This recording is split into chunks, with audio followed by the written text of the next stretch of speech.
हर साल Indian budget का सबको बेसब्री से इंतजार होता है।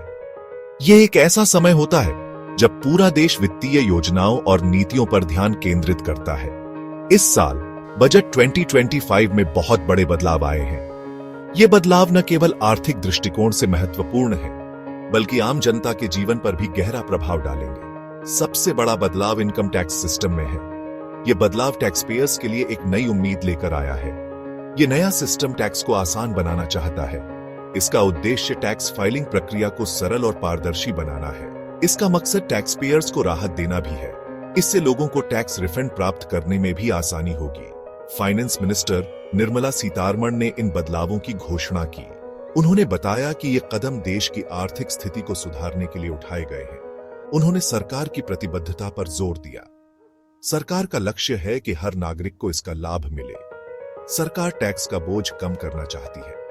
यह कदम देश के आर्थिक विकास को भी प्रोत्साहित करेगा। वो अर्थव्यवस्था को मजबूत बनाना चाहती है। यह बजट देश के विकास की दिशा में एक महत्वपूर्ण कदम है। यह नया टैक्स सिस्टम सबको प्रभावित करता है, चाहे वो नौकरी करने वाले हों, बिजनेसमैन हों या निवेशक हों। नौकरी करने वाले, बिजनेसमैन और निवेशक सभी इससे प्रभावित हैं। यह बदलाव सभी के लिए महत्वपूर्ण है। इन बदलावों को समझना जरूरी है। सही जानकारी के बिना टैक्स पेयर्स को कठिनाइयों का सामना करना पड़ सकता है। इससे टैक्स पेयर्स को सही फैसले लेने में मदद मिलेगी। यह जानकारी उन्हें अपने वित्तीय निर्णयों में सहायता करेगी। ये लेख डिटेल्स में जाएगा। इसमें सभी महत्वपूर्ण पहलुओं को कवर किया जाएगा। हम नए इनकम टैक्स स्लैब्स को देखेंगे। यह जानना महत्वपूर्ण है कि ये स्लैब्स कैसे काम करेंगे। हम उनके परिणामों की भी जांच करेंगे। इससे हमें समझने में मदद मिलेगी कि ये बदलाव कितने प्रभावी हैं। नए टैक्स सिस्टम में बदले हुए इनकम टैक्स स्लैब्स हैं, जो आपकी आय के अनुसार टैक्स की दरें निर्धारित करते हैं। ये स्लैब्स तय करते हैं कि आपको कितना टैक्स देना है और किस दर पर। टैक्स आपके इनकम लेवल पर आधारित होता है, जिससे यह सुनिश्चित होता है कि हर कोई अपनी क्षमता के अनुसार योगदान दे। ये रहे नए टैक्स स्लैब्स। 0 से 4 लाख रुपए, कोई टैक्स नहीं। 4 से 8 लाख रुपए, 5% 8 से 12 लाख रुपए, 10% 12 से 16 लाख रुपए, 15% 16 से 20 लाख रुपए, 20% 20 से 24 लाख रुपए, 25% और 24 लाख रुपए से ज्यादा 30%। सबसे बड़ा बदलाव है बढ़ी हुई टैक्स छूट की सीमा, जो अब पहले से अधिक लोगों को लाभान्वित करेगी। अब 12 लाख रुपए तक कमाने वालों को कोई इनकम टैक्स नहीं देना होगा, जिससे उनकी बचत में वृद्धि होगी। ये बहुत से टैक्स पेयर्स के लिए एक बड़ी राहत है, क्योंकि इससे उनकी वित्तीय स्थिति में सुधार होगा।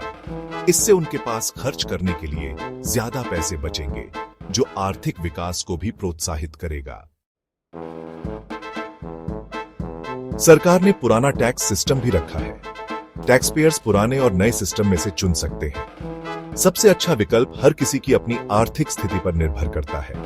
दोनों ही सिस्टम की तुलना करना जरूरी है। इससे यह पता लगाने में मदद मिलती है कि किसमें ज्यादा बचत होती है। कुछ लोगों के लिए पुराना सिस्टम ज्यादा फायदेमंद हो सकता है। ऐसा इसमें मिलने वाले डिडक्शंस के कारण है। ये डिडक्शंस कुल टैक्स देनदारी को कम कर सकते हैं। हालांकि नया सिस्टम सरलता प्रदान करता है और दूसरों के लिए संभावित रूप से अधिक बचत प्रदान करता है।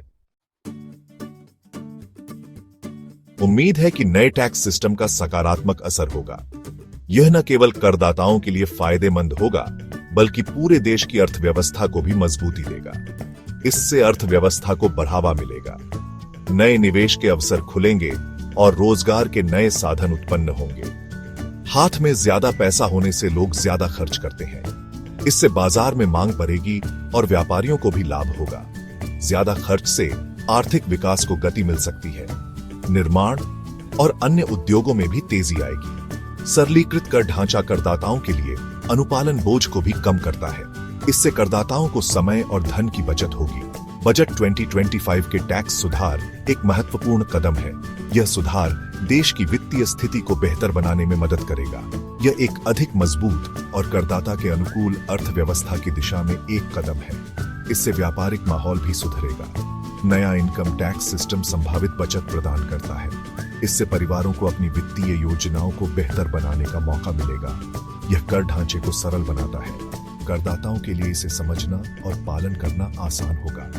करदाताओं को अपने विकल्पों का सावधानीपूर्वक मूल्यांकन करना चाहिए। उन्हें सभी संभावनाओं पर विचार करना चाहिए। उन्हें वह व्यवस्था चुननी चाहिए जो उनकी आवश्यकताओं के लिए सबसे उपयुक्त हो। सही चुनाव से उन्हें अधिकतम लाभ मिलेगा।